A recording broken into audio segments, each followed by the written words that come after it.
होगी, लेकिन अब एक यूनिक सब्जेक्ट के साथ में एक फिल्म आ रही है और उसका नाम है ओ माई गॉड 2। आपने पहला पार्ट तो देखा होगा, लेकिन जितनी खबरें हमें मिल रही है उसके मुताबिक फर्स्ट पार्ट से ये फिल्म थोड़ी सी हटके है। कैसे हटके है, आइए हम बात करते हैं यामी से और हम बात करते हैं पंकज जी से। तो ये फिल्म कैसे अलग है? आपने भी आई एम श्योर कि ओ माई गॉड पार्ट 1 देखी ही होगी। आप बताएं। मैंने देखी है, बट सिर्फ जो एक ब्रॉड स्ट्रक्चर बोल सकते हैं कि वो है। और ऑफ कोर्स बहुत अच्छी फिल्म थी, एंड परेश जी को कौन पसंद नहीं करता, यू नो। बट बिल्कुल दोनों अलग फिल्म है। अगर बाय चांस आपने वो फिल्म नहीं देखी है तो it's okay, it's a completely different film, and बिल्कुल अलग कहानी है, बिल्कुल अलग किरदार हैं, अलग भाषा है, और बिल्कुल ही नया अलग सब्जेक्ट है वो। तो जो सब्जेक्ट तो इतना नया है, not just comparing it with oh my God but any other film, it's completely new. और या दैट्स इट। तो आपके लिए काफ़ी चैलेंजिंग नहीं था, क्योंकि पहली ओ माई गॉड पार्ट 1 काफ़ी हिट गई थी, परेश जी ने उसमें काम किया था, वो भी एनएसडी से, आप दोनों ही एनएसडी से। तो थोड़ा सा ऐसा मन में झिझक नहीं हुई कि पता नहीं लोग आपके इस कैरेक्टर को एक्सेप्ट करेंगे कि नहीं करेंगे, क्योंकि ऑलरेडी वो हिट फिल्म है? नहीं, परेश सर हमारे चेयरमैन हैं एनएसडी के, और मैं उनका विद्यार्थी हूँ उसी एनएसडी का। तो उनका आशीर्वाद स्नेह हमेशा है, मुझे बहुत प्रेम करते हैं वो। मैं उनके कई इंटरव्यूज में भी ये सुन चुका हूँ। So thank you Paresh sir, धन्यवाद। नहीं, इसका फॉर्मेट और स्ट्रक्चर स्क्रीन प्ले वाइज वैसा है कि ओ माई गॉड 1 की तरह, बाकी कहानी और किरदार बिल्कुल अलग हैं। उनके किरदार का एक्सटेंशन नहीं है, ये ऑल टुगेदर नए लोग हैं। ये आस्तिक हैं, उसमें वो नास्तिक थे, यहाँ कांति भाई जो हैं वो आस्तिक हैं, भगवान के बहुत डिवोटी हैं, भक्त हैं। और उनके जीवन में एक घटना होती है, वो घटना आगे बढ़ती है, फिल्म की कहानी है।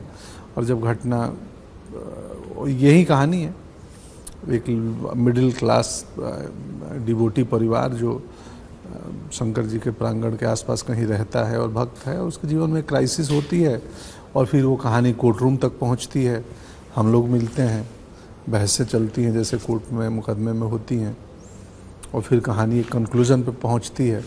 उस कंक्लूजन के बाद कहीं ना कहीं थोड़ा सा ये सेक्स एडुकेशन टॉपिक हाईलाइट होता है। पूरी फिल्म नहीं है सेक्स एडुकेशन के ऊपर, जो यानी कि हम ये कह सकते हैं कि जो सोशल मीडिया पे चल रहा है, इट्स टोटली रॉन्ग। हाँ, बिल्कुल बिल्कुल। क्योंकि किसी ने फिल्म देखी नहीं, किसी ने फिल्म नहीं देखी है, बहुत गिने चुने लोगों ने देखी है। और जब यहाँ से बात वहाँ जाती है, वही हम लोग आपके कॉलीग से भी बात कर रहे थे, that it's what happens at sensor board और सेंसर स्क्रीनिंग, वो प्रोड्यूसर और उनके बीच की बात है। कैसे ये सारी चीज़ें बाहर आती हैं, और ऑफ कोर्स बाहर आएंगी तो मल्टीप्लाई होंगी। We understand the curiosity, we understand the anticipation, क्योंकि ये एक इम्पॉर्टेंट फिल्म है, यू नो। तो ऑफ कोर्स सेंसेशनलाइज तो करना बहुत आसान हो जाता है, बट उन लोगों ने फिल्म नहीं देखी है। एंड इवेंचुअली फिल्म जनता के लिए है, फिल्म सबके लिए, आप सबके लिए है, बट पहले फिल्म देखिए एंड देन डिसाइड। क्योंकि हम भी जानते हैं कि हमारी भी अपनी ऑडियंस है, हमारी भी अपनी फैमिली ऑडियंस है, जो हम हर फिल्म के साथ चाहते हैं ज़्यादा से ज़्यादा लोग जुड़े, right. And Akshay sir comes of a certain standing, doctor Dwivedi जो इतने दिग्गज है when it comes to writing and literature, और जिस तरह के आप सब जानते हैं, we don't need, he doesn't need introduction. ऐतिहासिक पौराणिक किताबों में उनसे बड़ा ज्ञानी कोई नहीं है मुंबई में। अमित राय जो डायरेक्टर और राइटर हैं इस फिल्म के, वो खुद बहुत बड़े भक्त हैं। पर्सनली मैं आपको जस्ट बता रही हूँ शिव जी के, और जिस तरह से वो बात करते हैं, दैट्स व्हाई पंकज जी कह रहे थे आई विश वो यहाँ पर होते, तो आप समझ जाते कि क्यों वो ये फिल्म बनाना चाहते थे। It was not just a project कि चलो मुझे ये कास्ट मिल रही है, मुझे ये बजट मिल रहा है, ये इस फिल्म, ऐसी फिल्म्स का ट्रेंड है तो चलो फिल्म बनाते हैं, ऐसा भी होता है। But this is not one of those films. He was really driven. जब तक हमारे पास कॉल आया इस फिल्म को लेकर, मेरे पास भी कोविड चल रहा था, they were all on the same page in terms of passion, in terms of it's one of the best scripts they've come across, और ये फिल्म ऑडियंस तक पहुंचनी चाहिए। एक अच्छे तरीके से, एक एंटरटेनिंग तरीके से। ऑफ कोर्स पंकज जी हैं तो ह्यूमर तो बिल्कुल हमारा हक है एक्सपेक्ट करना उनसे, और बहुत सुंदर तरीके से वो जो भी कॉन्वर्सेशन है, जो भी बात है, हमें लगता है कही गई है। लेकिन आपको ये नहीं लगता कि कहीं ना कहीं ये कंट्रोवर्सी इसलिए शुरू हुई क्योंकि सेंसर बोर्ड ने कुछ कट्स कर दिए सीन और फिर ए सर्टिफिकेट दी? जी, और मैं तो ये मुझे कहूँगी कि विडम्बना है कि जो क्लास को ये देखनी चाहिए, स्पेशली वही टीनेज को, दूर वही रह देख जाएगी, नहीं पाते। वही दूर रह स्पेशली जाएगी। 12+। इसका थोड़ा मलाल होता है। इनफैक्ट आज कोई जर्नलिस्ट ही बता रहे थे अभी थोड़ी देर पहले कि दुबई में 12+ मिला है इस फिल्म को। 12+ में। तो जहाँ की कहानी है, जिस सांस्कृतिक और सनातन की बात कहानी कहती है, तो वहाँ पे ही 18+ का सर्टिफिकेट है। और बट ठीक है, उससे कुछ फ़र्क नहीं पड़ता है। मुझे लगता है जो पेरेंट्स देखेंगे, जो 18+ के लोग देखेंगे, तो जो फिल्म का मैसेज है वो अगर बातचीत शुरू हो जाए, लोग बातचीत करने लगे एटलीस्ट, वो भी तो बहुत पर्पस बड़ी सॉल्व, बात है। वो भी बहुत बड़ी बात है। आई नो कि हमें पता है कि एक फिल्म से दुनिया नहीं बदल जाती है, लेकिन लोग सोचना चालू कर दें, एटलीस्ट बातचीत होने लगे या सहज स्वीकार्य हो जाए, तो भी उपलब्धि है। लेकिन आज भी हमारे फैमिली में इस तरह की बातचीत इस टॉपिक पे तो होती ही नहीं है। होती नहीं है जी। तो आपकी फैमिली में किस तरह का माहौल है, क्योंकि आपकी बेटी भी टीनेज है, तो किस तरह का माहौल? हमारा तो बहुत अच्छा संबंध है मेरी बेटी से। अभी वो 17th में पहुंची हैं और ऑलमोस्ट मैं कहूँगा कि दोस्ती हो चुकी है। तो बट वो भी हमारा मर्यादा रखती है।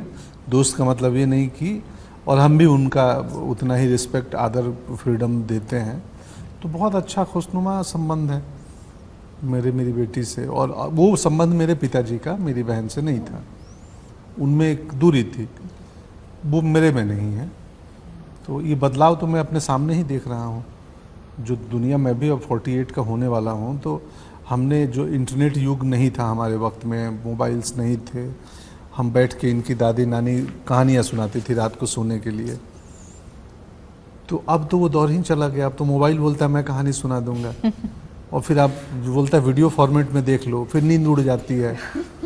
फिर आपको अब सोने के लिए दूसरी कहानी सुनते, सोने का म्यूजिक कोई लगाओ, बोलता है वो भी है मेरे पास, तुम वीडियो बंद कर दो, वो ऑडियो पे आ जाओ, मैं सुनाऊंगा। तो फिल्म में भी एक चर्चा है इस विषय पे, हाँ, कि भाई आप आज के क्रांति, संचार कम्युनिकेशन क्रांति के युग में, संचार क्रांति, हर बच्चे के हाथ में स्मार्टफोन है, तब तो और आवश्यक है, ज़रूरी है कि तुम उसको बताना कि यहाँ अच्छा और बुरा सब कुछ है, तुम्हें क्या देखना है, कैसे देखना है और इसका प्रभाव कैसे कम करना है या कैसे इसके साथ सीखना है रहना। हम मोबाइल चलाने के लिए थे, मोबाइल हमें चलाने लगा। खैर, तो फिल्म की स्क्रीनिंग हो चुकी है आपकी फैमिली? हाँ, हम घर परिवारों ने देख लिया है। देख ली आपकी फैमिली में? आदित्य ने? बहुत अच्छा लगा। मेरी ऑफ कोर्स आदित्य ने, my brother whose younger than me, मेरी मदर, उन्होंने देखी हैं और तीनों ही ऑफ कोर्स अलग पड़ाव पे हैं और तीनों को ही फिल्म बहुत अच्छी लगी और बहुत ज़रूरी लगी है। और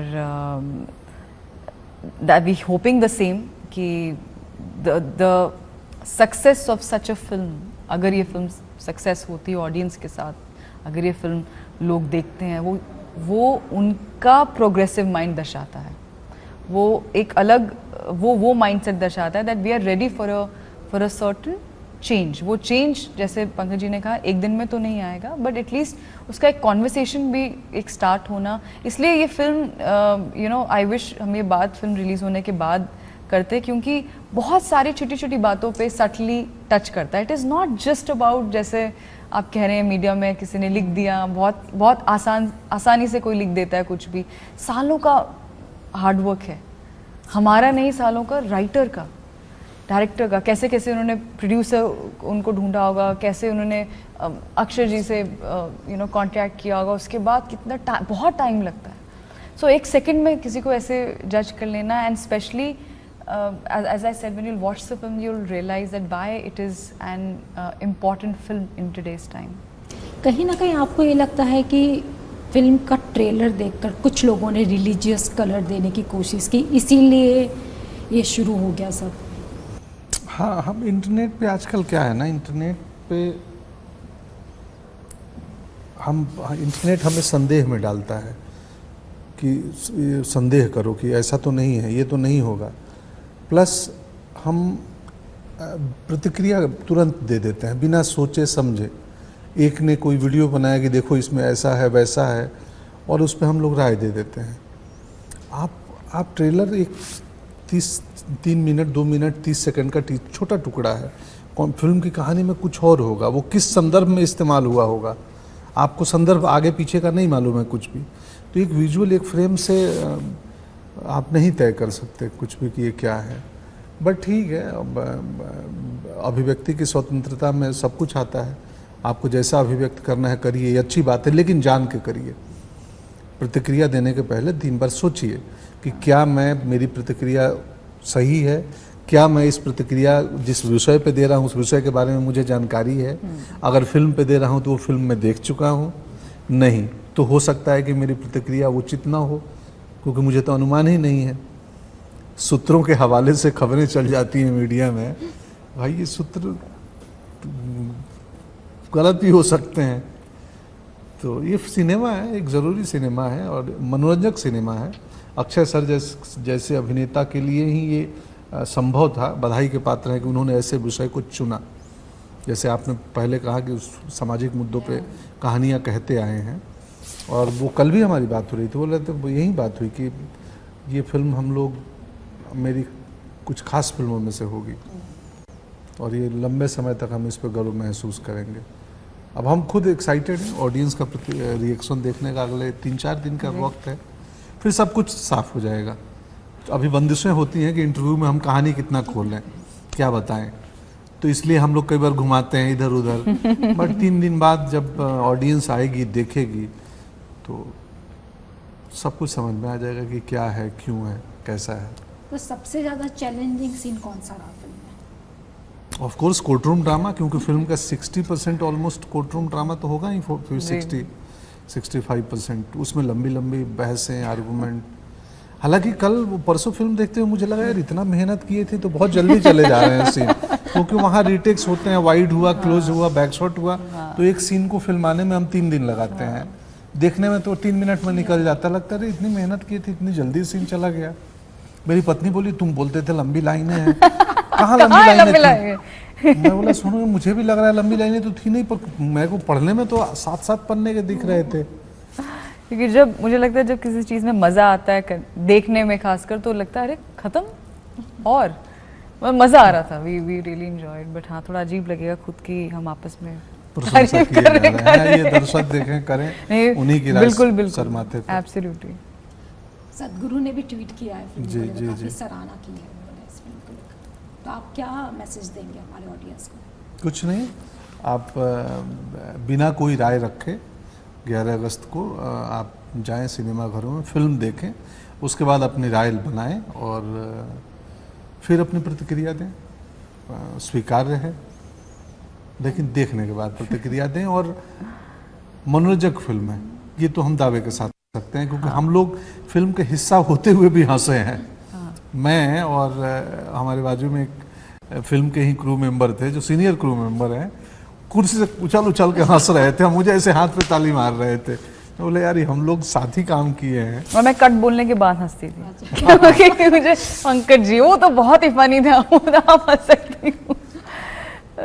बस यही कहना चाहेंगे, प्लीज़ ज़रूर फिल्म देखिए OMG 2, और भरोसा रखिए कि हम भी फैमिली ऑडियंस वाले ही हैं। हम ऐसा कभी कुछ, अगर ऐसी कोई फिल्म का कभी हिस्सा बनेंगे जो लगेगा कि नहीं एक सर्टेन सेक्शन को ही देखना चाहिए, वो भी हम ज़रूर बताएंगे। देन इट्स आवर रिस्पॉन्सिबिलिटी कि हम खुद, और एक बतौर एक्टर आप कुछ भी, कभी भी कोई अपॉर्चुनिटी आ सकती है और आपको लगता है आपको किसी कोई भी कारणवश आपको वो फिल्म करनी है, ये वो फिल्म ऐसी नहीं है जैसे, अगर आपको आपके माध्यम से अगर मैं कहूँ किसी को ऐसा इम्प्रेशन गया हो कि ऐसा क्या है फिल्म में, ऐसा नहीं है। उसकी कुछ बहुत ही खूबसूरत संवाद हैं, कुछ बहुत ही खूबसूरत एक विजुअल है, इतना एक नए तरीके से एक ऐसी कहानी बताई जा रही है जो शायद कहीं ना कहीं हम सबके पास थी, but it is just kind of a come back to all of us. और ऑफ कोर्स जैसे और मैंने कहा भारतीय मूल्यों को ये कहानी सही मायने में स्थापित करती है। जी तार्किक तरीके से हमारे सांस्कृतिक मूल्यों को, हमारी प्राचीन संस्कृति को ये स्थापित करती है फिल्म। चलिए हमसे बात करेंगे। Thank you. अरे धन्यवाद मैम, धन्यवाद, थैंक यू।